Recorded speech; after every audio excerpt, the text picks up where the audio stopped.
the women who work with me know this, and who listen know this, that so much of this is not about food. It's about these skills and learning how to create that harmony in your life so that your environment conditions support your goals, your weight goals, your eating habit goals, your nervous system uh, goals as well.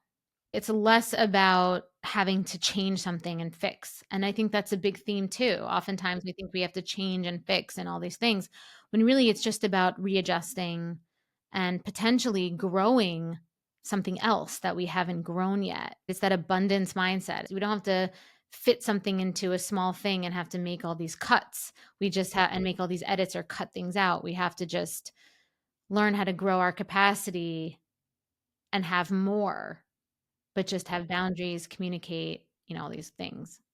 Also, recognizing that it's a new skill that she might have to develop. As accomplished and as ambitious and as skilled as she is in her work and being a mother and all those things, it's a different skill to grow your feminine energy. It is an actual skill. But in order to change the behavior, she's going to have to take a microscope to some of the things that potentially you're not seeing in the behavior, and you have to feel some things and make subtle changes to some things that require new skills, right? Like new conversational skills, new boundaries, new ways of behaving with people that might feel very out of your comfort zone.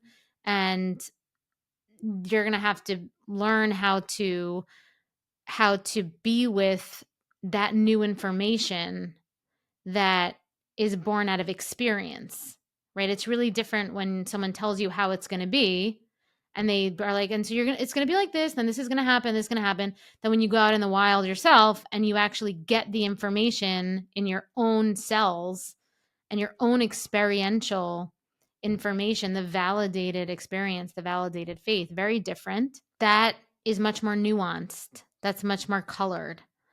And that's not going to be black and white.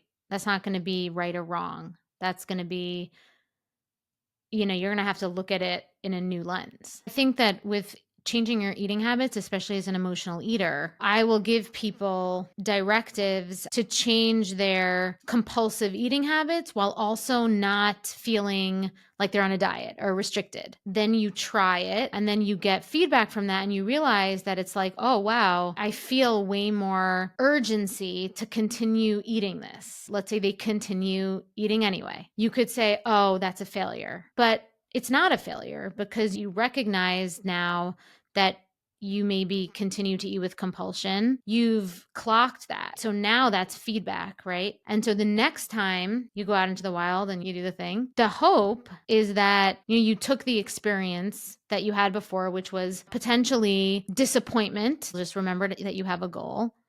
And that's what's motivating you to take these new actions and the new behaviors. It's why you're going to take these new directives. You're going to apply them. Even if you didn't do them to their full capacity, take responsibility for what happened.